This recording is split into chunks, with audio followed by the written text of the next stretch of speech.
కర్నూలు పక్కనే తుంగభద్ర నది పారుతా ఉంది కదా. ఒకసారి ఎండాకాలంలో ఆ నది చాలా వరకు ఎండిపోయి ఇసుక కనపడతా ఉంది. ఆ ఇసుకలో ఒక రైతు ఒక పుచ్చకాయల తోట వేసినాడు. పుచ్చకాయలంటే తెలుసు కదా, కలింగడి పళ్ళనే పుచ్చకాయలు అని కూడా అంటారు. ఆ తోటలో ఒక తీగకి అప్పుడే ఒక చిన్న బుజ్జి పుచ్చకాయ పుట్టింది. అది నెమ్మదిగా కళ్ళు విప్పి చుట్టూ చూసింది.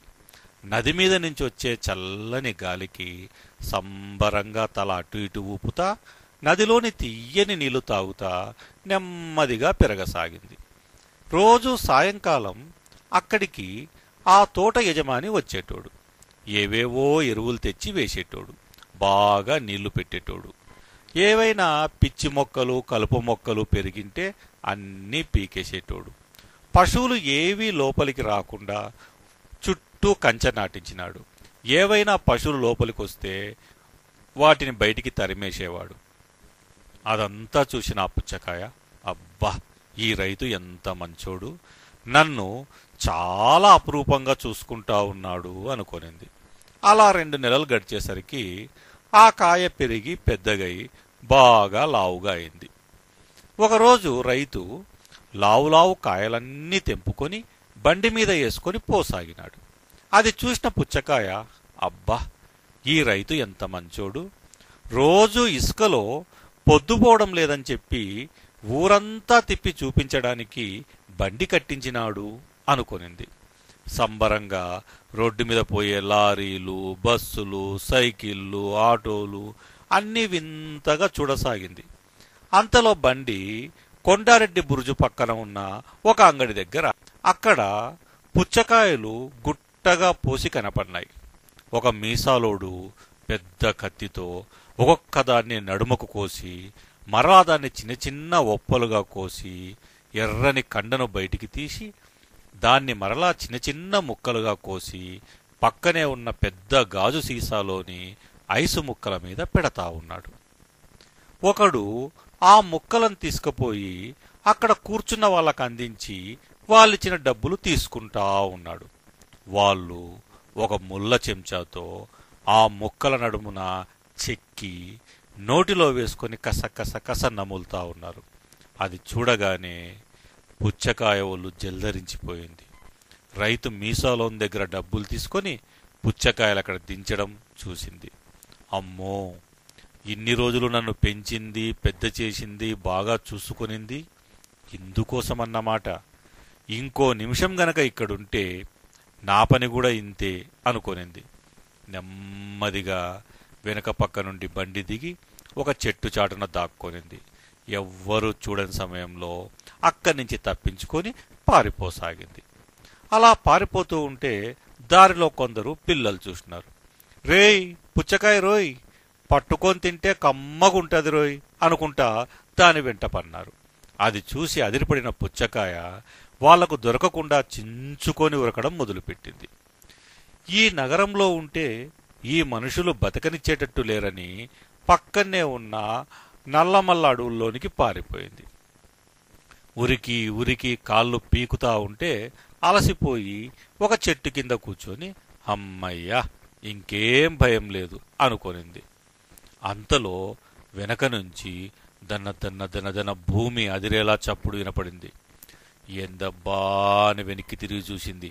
ఇంకేముంది, ఒక పెద్ద ఏనుగు తొండం చాపుకొని లొట్టలేసుకుంటా దాన్నే పట్టుకొని తినడానికి దగ్గరికి వచ్చేసింది. అంతే, పుచ్చకాయ అదిరిపడి దానికి దొరకకుండా మరలా ఉరకడం మొదలుపెట్టింది. అంతలో ఒక ఎలుగుబంటి ఎదురుగా వస్తా ఉంది. అది ఆ పుచ్చకాయను చూసి, ఏనుగు మామ, దాన్ని నేను పట్టుకుంటా, ఇద్దరం సగం సగం పంచుకుందాం, ఏం సరేనా అని అరిచింది. అది విన్న ఆ పుచ్చకాయ, ఇదేందిరా నాయనా, అక్కడేమో మనుషులు ఇక్కడేమో జంతువులు, ఏవీ నన్ను బతకనిచేటట్టు లేవే అనుకొని పక్కనే ఉన్న చెట్టుపైకి సరసర ఎక్కేసి కొమ్మల మాటున దాచిపెట్టుకొనింది. ఏనుగు ఎలుగుబంటి కాసేపు ఆ పుచ్చకాయ కోసం వెదికి అది కనపడకపోయేసరికి వెళ్ళిపోయినాయి. పుచ్చకాయ హమ్మయ్య గండం గడిచింది అనుకొనింది.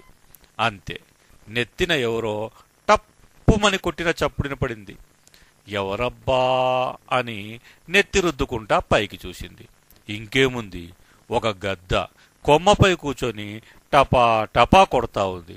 ఓరి నాయనోయ్, మనుషులు జంతువులే అనుకుంటే గాని ఆఖరికి పక్షులు కూడా మమ్మల్ని వదలడం లేదే అనుకుంటా బెర బెర బెర బెర చెట్టు దిగి ఒక ముళ్ళ పొదలోనికి దూరి దాచిపెట్టుకొనింది. చీకటి పడగానే ఎవరికీ కనపడకుండా గుట్టల మాటున పొదల మాటున దాక్కుంటా దాక్కుంటా కర్నూలు పక్కనే ఉన్న జగన్నాథ గట్టుపైకి ఎక్కింది. ఆ కొండ మీద ఒక గుడి ఉంది. ఆ గుడి ముందు ఒంటికాల మీద నిలబడి చేతులు పైకెత్తి దేవుని కోసం తపస్సు చేయడం మొదలుపెట్టింది. రోజులు వారాలై, వారాలు నెలలై, నెలలు సంవత్సరాలైనాయి. అయినా అది తపస్సు కొంచెం కూడా ఆపలేదు. అది చూసి దేవుడు పైనుండి కిందికి దిగి వచ్చి, ఏమే పుచ్చకాయ, ఏంది నీ బాధ? ఎందుకిలా ఒంటికాల మీద నిలబడి ఇంత ఘోరంగా తపస్సు చేసి నన్ను దిగి వచ్చేలా చేసినావు అని అడిగినాడు.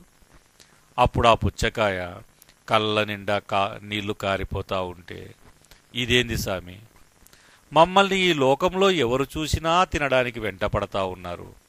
ఇలాగైతే ఎలా మేం బతికేది అంటూ వెక్కి వెక్కి ఏడ్చింది. దేవుడు దాన్ని దగ్గరికి తీసుకొని కళ్ళనీళ్లు తుడిచి, ఓ పుచ్చకాయ, బాధపడకు. అసలు నేను ఈ లోకంలో పళ్ళను పుట్టించినేదే మనుషులు జంతువుల పక్షుల ఆకలి తీర్చడానికి. కాకపోతే ఇప్పటి నుంచి వాళ్ళు తింటా ఉన్నా నీకు ఎలాంటి బాధ కలగకుండా ఒక వరమిస్తా. మీరు ఎప్పుడైతే తీగ తొడిమ నుండి ఊడిన మరుక్షణమే మీ ప్రాణాలు మీలోని ఏదో ఒక చిన్న విత్తనంలోనికి మారిపోతాయి. ఆ విత్తనం భూమి మీద పడి నీళ్లు తగలగానే మరలా మీరు మొలకెత్తి కొన్నాళ్లకు మీ రూపం మీరు పొందుతారు.